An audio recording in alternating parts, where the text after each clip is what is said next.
Welcome to రాజనీతి. కూటమి ప్రభుత్వం అధికారంలోకి వచ్చిన తర్వాత ఆర్థిక శాఖ మీద చాలాసార్లు నెగిటివ్ న్యూస్ వచ్చినాయి. ఆర్థిక శాఖ మంత్రి పయ్యావుల కేశవ్ సమర్థుడు, పార్టీ మ్యాన్, ఈయన హయాంలో శాఖ బాగుంటుంది, అలాగే పార్టీకి అనుకూలంగా ఉండే జగన్ హయాంలో ఎవరైతే నష్టపోయారో కొంతమంది కాంట్రాక్టర్లు బిల్లులు చెల్లించక వాళ్ళందరికీ కూడా న్యాయం జరుగుతుంది, అలాగే తెలుగుదేశానికి అనుకూలంగా ఉన్న ఉద్యోగులకు కూడా న్యాయం జరుగుతుందని అందరూ అనుకున్నారు. కానీ అలాంటి వాతావరణం ఏం కనిపించట్లా. అధికారంలోకి వచ్చిన 6 నెలల్లోనే వైఎస్ఆర్ కాంగ్రెస్ పార్టీ అనుకూల కాంట్రాక్టర్లకు బిల్లులు చెల్లించారన్న ఆరోపణలు వచ్చినాయి.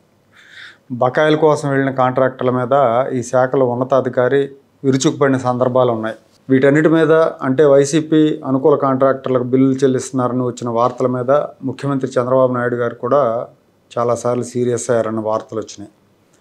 కానీ పరిస్థితి మాత్రం మెరుగుపడలేదు. పయ్యావుల కేశవ్ మిత్రుడైన ఒక టీడీపీ నేత కమిషన్ల దందాకు పాల్పడుతున్నారని, తనకు కమిషన్లు ఇచ్చిన వాళ్ళకే బిల్లులు చెల్లించే విధంగా ప్రయత్నాలు చేస్తున్నారన్న ఆరోపణలు వచ్చాయి. 6-7 ఏళ్లుగా చిన్న మధ్య తరహా కాంట్రాక్టర్లకు బిల్లులు పెండింగ్లో ఉన్నాయి. ఆ బిల్లులు చెల్లించకపోగా 2025 మార్చి తర్వాత వీటిని ఆటో మైగ్రేట్ చేయలేదు.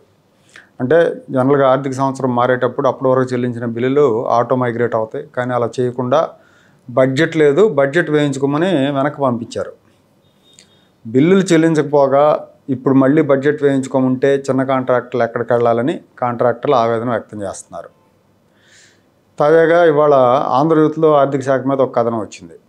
వైఎస్ఆర్ కాంగ్రెస్ పార్టీకి వీర విధేయుడైన అధికారికి ఆర్థిక శాఖలో అందలమని, రాష్ట్రంలో అతి కీలకమైన విజయవాడ వర్క్స్ అకౌంట్ పిఏఓగా నియమించేందుకు సన్నాహాలు చేస్తున్నారని ఆ వార్త సారాంశం. కడప జిల్లాకు చెందిన మురళీమోహన్ రెడ్డి అనే అతను గతంలో సెక్రటేరియట్లో సెక్షన్ ఆఫీసర్గా పనిచేసేవాడు. నిబంధనల ప్రకారం ఇతనికి అర్హతలు లేకపోయినా వైసీపీ హయాంలో ఏపీఏఓగా పదోన్నతి కల్పించారు. నిబంధనలు సడలించి ధవళేశ్వరం ఏపీఏఓగా పోస్టింగ్ ఇచ్చారు. ఇవన్నీ కూడా వైఎస్ఆర్ కాంగ్రెస్ పార్టీ హయాంలో జరిగినాయి. ధవళేశ్వరంలో పనిచేసేటప్పుడు బిల్లుల చెల్లింపుల్లో భారీగా వసూలు చేశారని ఆరోపణలు ఉన్నాయి. ఇతని మీద మాట వినని కాంట్రాక్టర్లను వేధించాడని ఆరోపణలు ఉన్నాయి. కూటమి వచ్చిన తర్వాత మళ్ళీ సాధారణ బదిలీలో భాగంగా నంద్యాల పోస్టింగ్ తెచ్చుకున్నాడు. ఇప్పుడు ప్రమోషన్ మీద పిఏఓగా విజయవాడకు వచ్చే ప్రయత్నం చేస్తున్నాడని అందులో రాశారు. ఆర్థిక శాఖలో కొంతమంది ఈయనకు అనుకూలంగా పావులు కదుపుతున్నారు. ఉమ్మడి కర్నూలు జిల్లాలో ఒక మంత్రి సిఫారసు చేశాడు.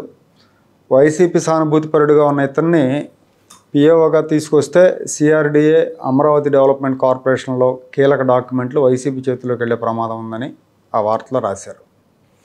ఒక మురళీమోహన్ రెడ్డి అనే కాదు, గత 1.5 ఏళ్ల కాలంలో ఇలాంటి ఘటనలు చాలా జరిగినాయి. ఆ శాఖలో చాలామంది వైసీపీ కోవర్టులు ఉన్నారు.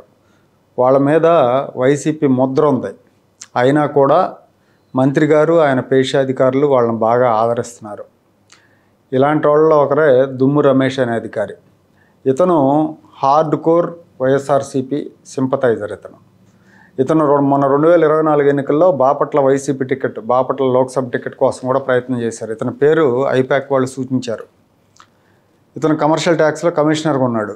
కరుడుగట్టిన వైసీపీ 500 కోట్లకు పైగా జీఎస్టీ నోటీసులు ఇచ్చి వ్యాపారులకి ₹1 కూడా వసూలు చేయని చరిత్ర ఇతుంది. కూటమి ప్రభుత్వం అధికారంలోకి వచ్చిన తర్వాత జీఎస్టీ ఆదాయాన్ని పడుకోబెట్టాలని చూశాడు. మీడియాలో ఇతని అవినీతి మీద వార్తలు వచ్చినాయి.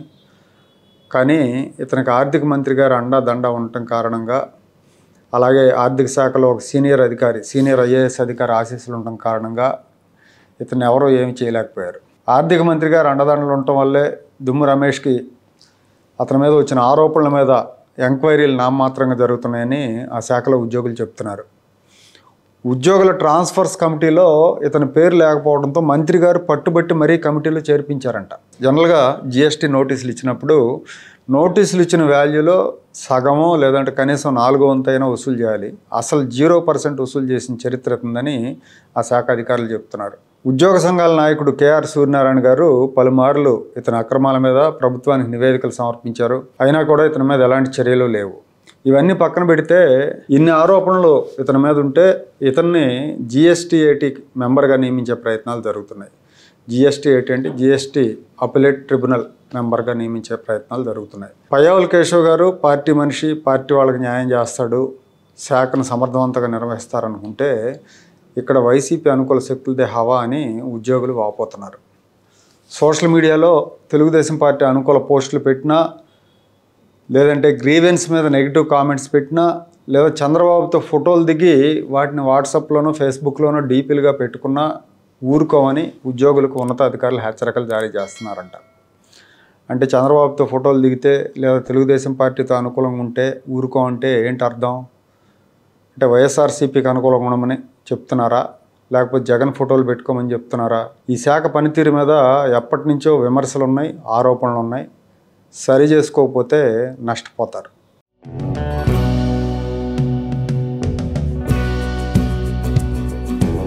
Like, share and subscribe to Rajaniti channel.